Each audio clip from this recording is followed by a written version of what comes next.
Assalamualaikum warahmatullahi wabarakatuh, sahabat petani. Penerapan sistem tanam pagar memberikan kemampuan untuk memanfaatkan lahan dengan lebih efisien. Dengan cara menanam kopi secara berjajar dan padat, petani dapat mengoptimalkan penggunaan ruang, menghasilkan tingkat produktivitas yang lebih tinggi tanpa harus melakukan perluasan area tanam.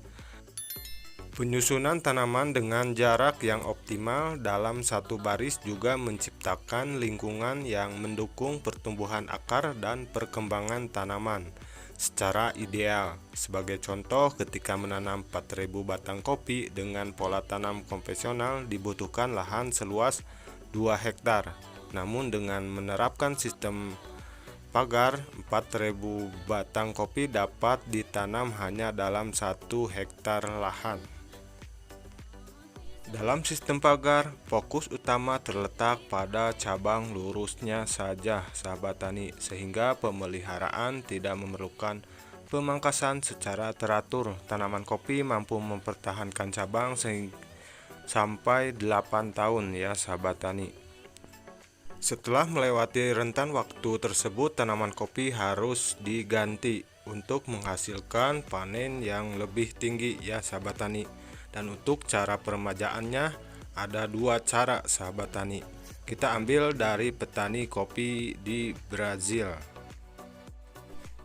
Nah, ini dia salah satu contoh peremajaan tanaman kopi. Jadi sebelum diremajakan, dipotong, tentunya sudah dipersiapkan tunas dari bawah.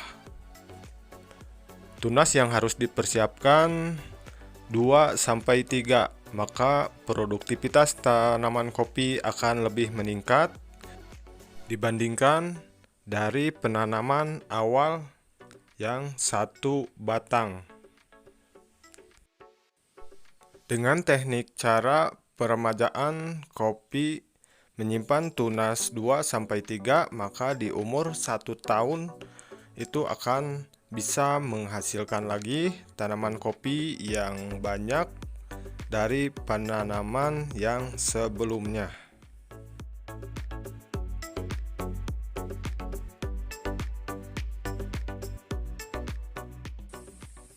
Nah, ini cara yang terakhir atau yang kedua, dengan cara memotong batang kopi dari bawah, sahabat tani. Ketika tanaman kopi sudah tidak bagus produksinya, maka lakukanlah peremajaan agar tanaman kopi kembali muda. Tunas yang harus disimpan tentu saja 3-2. Nah, ini untuk menambah produktivitas tanaman kopi sistem pagar 3-2, maka penanaman kopi akan menjadi 2 kali lipat atau menjadi 3 kali lipat dari penanaman sebelumnya. Ketika melakukan peremajaan, maka lakukanlah pembersihan lahan atau penggarukan, pembuangan rumput-rumput yang ada di sekitar agar lebih cepat lagi tunas yang bakal datang.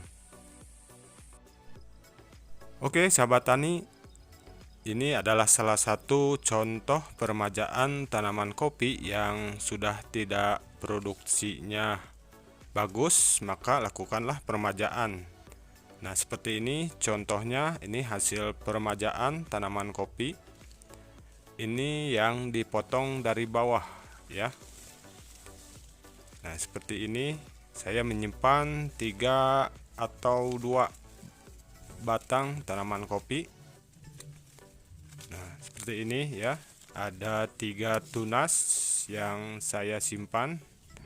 Ini tidak boleh lebih ya, karena nutrisi akan terbagi dan terlalu banyak tunas yang dipelihara. Minimal maksimalnya 3-2 sih menurut saya, karena lebih cukup dan lebih cepat pertumbuhannya, sahabat tani.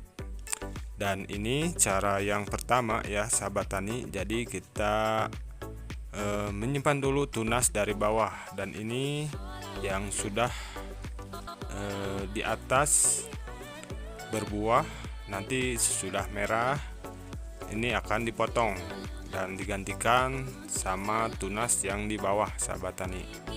Dan seperti ini ya. Dan harusnya tunas dari bawah ini harusnya 2-3, sahabat tani.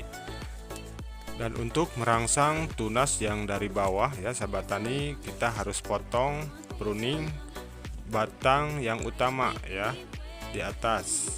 Dan cara perawatannya membuang cabang-cabang yang dari bawah, sahabat tani ya, agar sirkulasi tunas yang baru ini bisa tumbuh optimal ketika nanti saat permajaan ditebang yang batang utama, maka nutrisi akan terfokus sama tunas ini ya.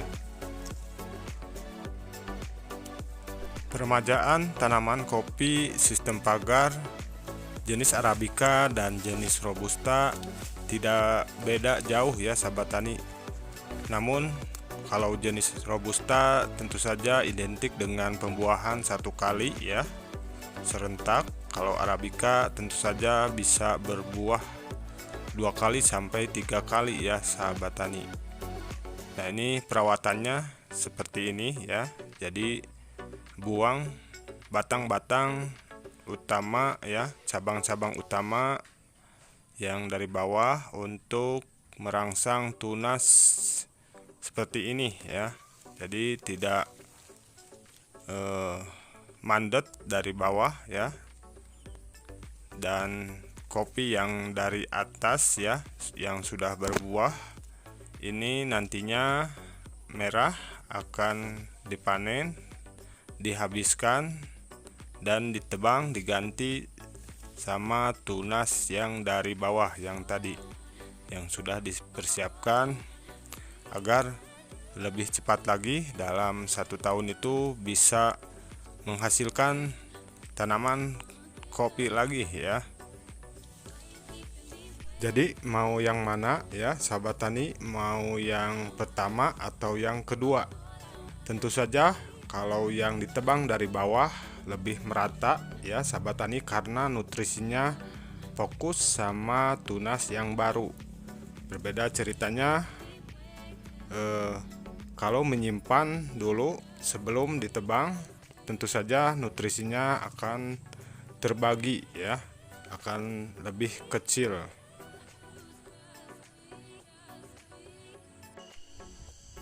Nah, ini juga hasil permajaan ya, sahabat tani, dari tanaman kopi yang sudah belasan tahun ya. Ini yang kedua, tunas yang kedua dari bawah. Bisa kita lihat batang yang utamanya sudah besar ya. Dan seperti ini yang dulu kita remajakan. Ini seperti ini udah besar batangnya ya. Oke, sahabat tani, jadi seperti itulah cara peremajaan tanaman kopi sistem pagar. Dengan cara meremajakan tanaman kopi akan lebih cepat lagi menghasilkan buah kopi yang lebih banyak. Oke, wassalamualaikum warahmatullahi wabarakatuh.